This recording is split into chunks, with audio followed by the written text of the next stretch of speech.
pushing you. But I think in our education, they don't really push us. They look at a bit of talent you have got. They ask you to actually keep quiet and don't question. We've always been taught not to question, even our parents. So the teachers. What is your opinion on this? No, you're spot on. In fact, I was just having a conversation just now. If you look at when I went to the US, I had one very big handicap. Because when I went to the US at 18 years old, after I did my STPM, just before that I got a scholarship, so I went to the US. And when I was there, the first thing I realized is this: actually, all of them so confident to talk. Well, all of them actually have more experiences than me. You know why? But 8 years old, 9 years old, all these fellas open up lemonade store in their house. They have started their own business. They fail many times, but they pick themselves up and go on. I have never worked before in my life. I have all these experiences that they have, and they question their teacher. To me, I found it very strange. Wow, they question the teachers, they do all this because culturally that's a norm. So I found it very disadvantageous. But when I learned how to do it, I became better than them. I became a better business leader. I became a better because I needed to rake up those experiences. So the question then comes back to us, and one of the things my organization is trying really hard to do is we need to actually create an infrastructure where people are given a safe outlet to try things, to experiment, to fail. Because if you fail early, you see, you can fail as the CEO of the company. Not only the CEO fail, no. All of y'all who work for the company pity you. And actually, we've seen many big CEO failures. HP Compaq is a classic case. There's this lady, Carla Fiorina, took over the company. She had a big failure. Now, I can think about it. If Carla had the experience I had in Dallas, integration experience, when she integrated HP Compaq, she would be successful because she had a failure. So you need to bake the failure early on. And so one of the things my team is trying to do, we are working with Kazana, Talent Corp, and a few others. We go to school and create scouts. A scout movement like that, but call it Leadership Club. So we just piloted last year for 4 months. This year we're launching Form 2s, and we're putting it in many schools. But the idea is not for you to come and listen to people talk about leadership. The idea is you come here, we give you an instruction for 45 minutes. Go and do a community service. Go and do a project. Go and learn how to influence. Because when you do a community project, you must convince people to come to your project. Influencing skills.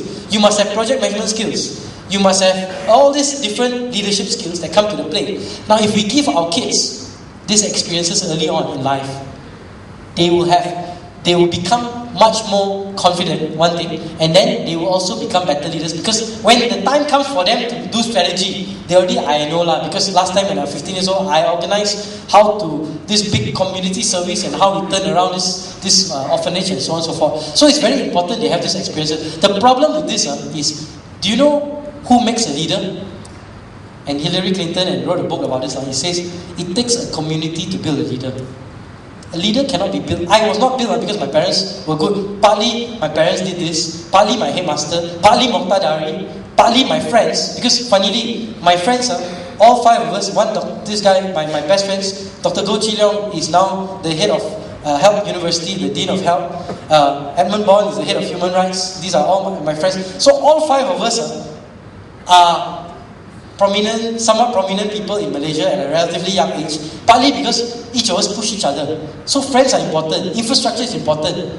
I had a headmaster that even though he followed, but he was very close with that then Prime Minister, and he was involved in the Education Ministry and decided to become a headmaster. So he had the confidence to take on the system if he needed to, and I learned that from him. So I mean, a lot of who I am and my friends are structured because of the infrastructure. Now, it's easy to fix, it's not complicated.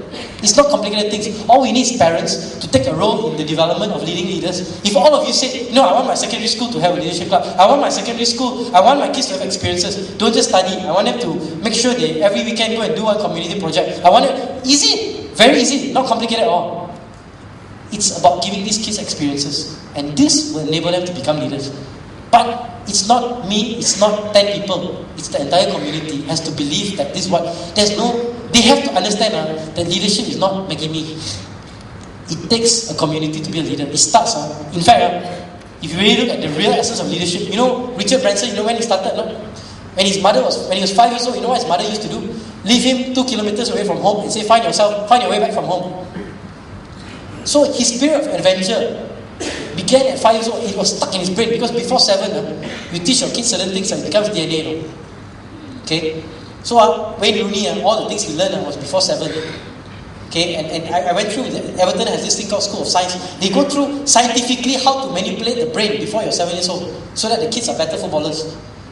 You know Albert Einstein, the famous, do you know he's a dropout in school? Like 8 years old, teacher called him stupid, get out of school. But you know what his mother used to do when he was 7 years, 8 years old? His mother used to say, go to school and ask your teacher 2 questions the teacher cannot answer. So every day he cracked his brain. Mommy, today I asked my teacher 2 questions. One she can answer, one she cannot. Well, mommy, today 2 questions she cannot answer. By 8, 9 years old, the teachers got fed up with him, say he's stupid, kick him out of school. I think the teacher is the one cannot answer his questions, so kick him out of school. I know. But his love for asking questions continued throughout life.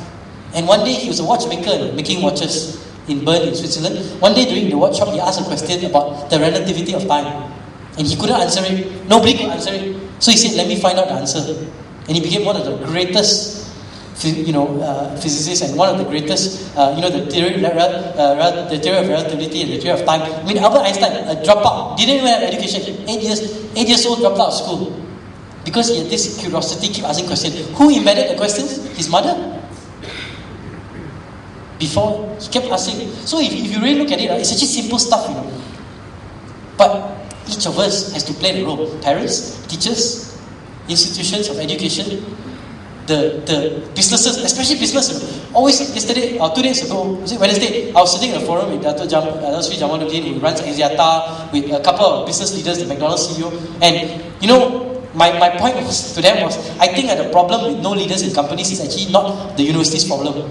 It's actually our company's problem. Because actually, I take the same university grad, I put them in a different company, they are successful. I put them in your company, not successful. Whose fault? Your fault. True. I can take the smartest guy and I put them in government, and I take the same guy, twin, put them in another multinational. Who will become somewhat better leader? You know already the answer. Whose fault is it? It's because we in government, we in MGLCs, we in companies in Malaysia, we don't take leadership development seriously. We don't create infrastructure to enable them to grow. So what then you say 40 years, our country got no leaders, they're all leaving. Let them leave. It's not that, no problem one. Got nothing to do with talent leaving. No. Talent, we know this, talent is meaningless one. It's not about the talent, it's about what we do to the talent. Seriously, really one. And we know this. It's important to have smart people, no doubt. But it's so important what we do with smart people. And actually, inside your government service, there are hundreds and thousands of really smart, talented people. The question is, do we unleash them? Do we allow them to truly grow? Push them like this one. Get to the 100-meter level, not 20 meters. Because the talent himself, this guy, the movie just now, he himself thinks he can only go 20 yards. He himself, he believes. That's why I said I have to blindfold you. Because he reached halfway, he said, I reached already. I'm happy. Many of us like that, happy already. Sampai, my matlamat. Actually, can go long more, no. But we're happy with idiocracy. So we get there. I don't know, does that answer you? In a long way. Okay, we can still allow a few questions. Still have a bit of time.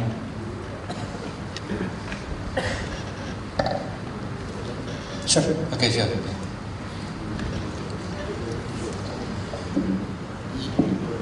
Thank you very much for your very inspiring presentation. I would just like to ask you one question. For the leaders of the 21st century, isn't it credibility of the leader is important? It is. So the question comes, how do you get credibility? Correct?